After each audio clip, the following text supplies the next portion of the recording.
and I come from Shelburne Falls, Massachusetts.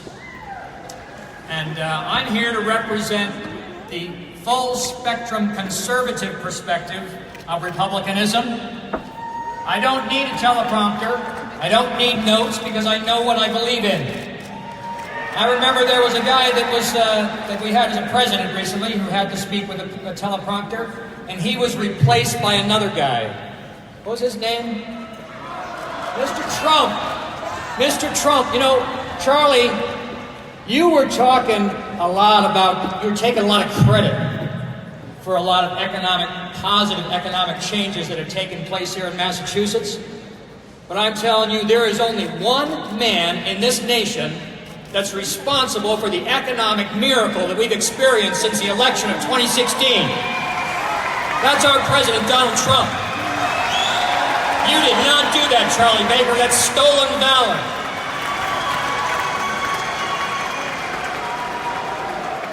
And all this nonsense about standing against sanctuary state.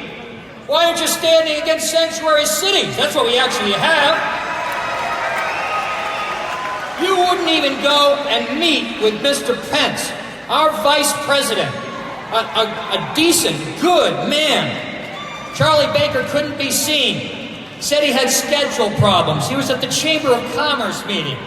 But he was available a couple weeks later to accept the endorsement of Sanctuary City Mayor Dan Rivera. You can't have it both ways, Charlie. You can't pretend to be a conservative by opposing sanctuary state when you're hanging out with Marty Walsh and Dan Rivera and the rest of the leftists that are pushing their agenda in this state. Now, folks, I was raised in Shelburne Falls. I was born in 1957. And when I was born, this is the problem with letting Democrats in the Republican Party. See, they don't let people, with security remove this person, right? I'm not going to be heckled during my speech. You know, they're giving away free marijuana over at the City Hall. If you could get over there if you run over. Yeah, folks, this is what our party's descended to under the management of Charlie Baker, right? You're acting like Democrats, not Republicans. Republicans believe in respect. Republicans believe in basic, fundamental values. In 1957, Massachusetts was a different country. A family could live on one income. You didn't have to have two parents out working, barely making a living. You could let your kids go out and play. You didn't have to worry about a pervert behind every bush. The churches were full and the jails were empty. The factories were humming. The economy was booming. Many of these beautiful buildings that we see all over the state were built during that time. Except now they've been crumbling all this time. You know who the person that's mostly responsible for that? The Boston Globe identifies Charlie Baker as the mastermind of the finance plan for the Big Dig. And you know how he paid for it? You know how he paid for the Big Dig? He dedicated federal highway and transportation dollars to paying off the Big Dig instead of fixing the roads and bridges from 1994 until today. The roads and the bridges were already bad then.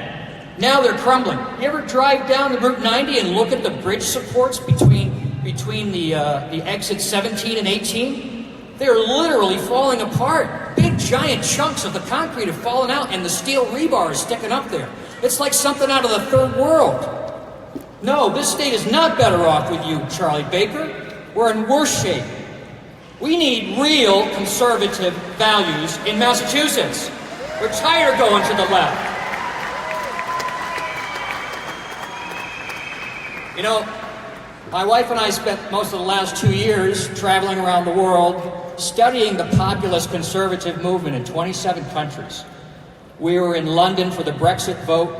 We were in Hungary for Viktor Orban's stand against the European Union. We were in Romania, Bulgaria, the Netherlands. We were in Central Asia. We were in the Middle East. We were in Scandinavia because we wanted to see with our eyes, our own eyes, the new wind that's blowing across the world. And it's moving the world to the right. Massachusetts has been going to the left all these years, and now it's time to turn to the right. You know, the phenomenon, President Donald Trump didn't invent the populist movement that put him in office. He accepted, he rode the wave into office. That same wave exists here. We're gonna change things. Let me just switch. I want to talk about actually winning, how we turn things around. First of all, you have to recognize what the Democrats do, how the Democrats control everything. They pose as people concerned about the disadvantaged. Then they demand money from the government to take care of those disadvantaged, money that they control.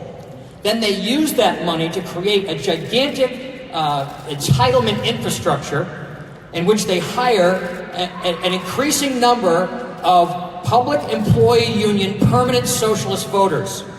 And then they pay them off with unfunded mandates in the contract benefits that the taxpayers are then stuck with for generations to come.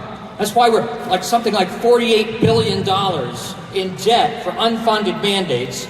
And all this is how the Democrats control. It seems like an unbreakable system, but it's not. You know, there was one man that came along and he showed how it's done. That man was Ronald Reagan. Ronald Reagan, that's right. Ronald Reagan won. He's the only Republican president to win in Massachusetts since Eisenhower. And he did it in 1984, 1980 as well, because he stood on social and fiscal conservatism. All right? You know, the Baker people and the rhinos here in this room, they tell all of us conservatives, yeah, that's right, we can hear you. They tell all the rest of us that a conservative can't win in Massachusetts. You know why they say that? They say that because they don't believe in real conservatism.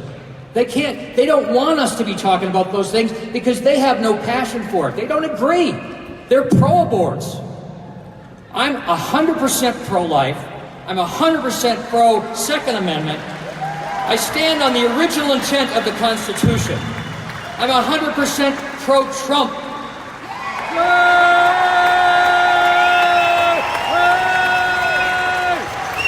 And we can turn this state around. We need to rebuild the Ronald Reagan coalition. And that means all you people in this room that have been having your arms twisted and been told to put in a blank ballot instead of voting for Lively, why don't you just vote your values for a change? Stand on what you really believe in. You know, Scott Lively can beat either of those two Democrats that are going to be in the general election. I think they're actually going to go with the hard left progressive, because that's where the energy is on the left. Wouldn't it be great for once in our lifetime to have a real, authentic, conservative Republican squared off against a hard left liberal? That election, when I won that election, it would be a political earthquake equivalent to what happened in 2016. And we can do it if we stick together. Conservatives, vote your values. Stand on what's right. And I'll be there with you. Thank you very much.